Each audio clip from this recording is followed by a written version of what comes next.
దాంట్లో భాగంగా తెలంగాణ బిడ్డలు ఏండ్ల నుంచి ఈ ఉద్యోగాల కోసం ఆగి ఈరోజు డిప్యూటీ కలెక్టర్లు అవుతుండ్రు, సూపరింటెండెంట్ ఆఫ్ పోలీసులు అవుతున్నారు, కమర్షియల్ ట్యాక్స్ ఆఫీసర్లు అవుతున్నారు, రీజనల్ ట్రాన్స్పోర్ట్ ఆఫీసర్లు అవుతున్నారు, డిస్ట్రిక్ట్ రిజిస్ట్రార్లు అవుతున్నారు, మున్సిపల్ కమిషనర్లు అవుతున్నారు, డిస్ట్రిక్ట్ ట్రైబల్ వెల్ఫేర్ ఆఫీసర్లు అవుతున్నారు, అడ్మినిస్ట్రేటివ్ ఇంక్లూడింగ్ లా సెక్రటరీ ట్రెజరీ గ్రేడ్ ఆఫీసర్లు అవుతున్నారు, అదేవిధంగా అసిస్టెంట్ ఆడిట్ ఆఫీసర్లు అవుతున్నారు, మండల్ పరిషత్ డెవలప్మెంట్ ఆఫీసర్లు అవుతున్నారు.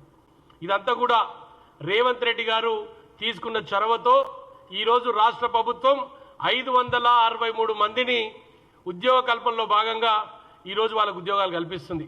నేను ఒకటే అడుగుతున్న ఆర్ఎస్ ప్రవీణ్ కుమార్ని, ఎందుకు హర్షం వ్యక్తం చేస్తలేవు? ఈరోజు ఇంతమందికి ఉద్యోగ కల్పన జరుగుతున్నప్పుడు ఇదే ప్రవీణ్ 13 అక్టోబర్ 2023న ప్రవళిక అనే అమ్మాయి అశోక్ నగర్లో సూసైడ్ చేసుకుంది, ఎగ్జామ్స్ డిలే అవుతున్నాయని.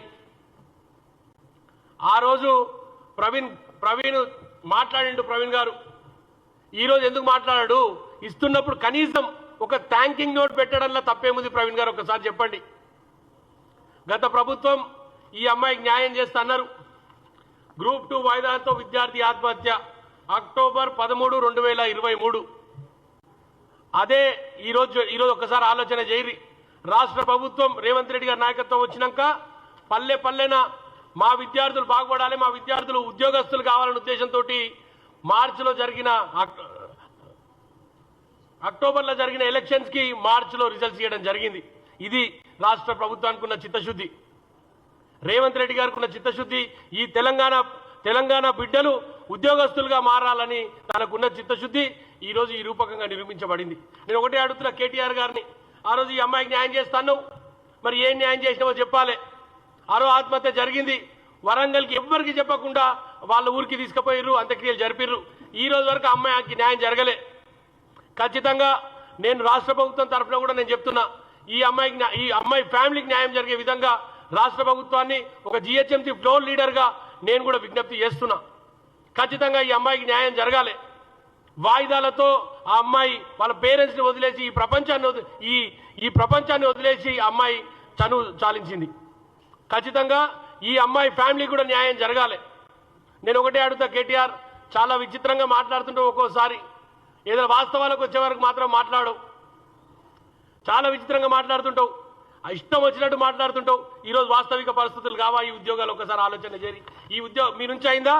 10 సంవత్సరాలల్లా మీరు ఉద్యోగాలు గ్రూప్ 1 ఆఫీసర్లకు మా తెలంగాణ బిడ్డలు గ్రూప్ 1 ఆఫీసర్లుగా ఉండాలని రేవంత్ రెడ్డి గారు తీసుకున్న నిర్ణయంలో ఏ ఒక్క దగ్గర కూడా ఇబ్బంది జరగకుండా గ్రూప్ 1 పరీక్షలు రాసి ఈరోజు అందరూ కూడా పెద్ద పెద్ద పొజిషన్లకు పోతున్నారు. అది తెలంగాణ ప్రభుత్వం ఉన్న చిత్తశుద్ధి. అదే దాన్నే కదా రైజింగ్ తెలంగాణ అంటారు. రైజింగ్ తెలంగాణ అంటే ఒక రోడ్ వేసుడో, మోరి కట్టుడో, డ్రైన్ కట్టుడో అదో కాదు.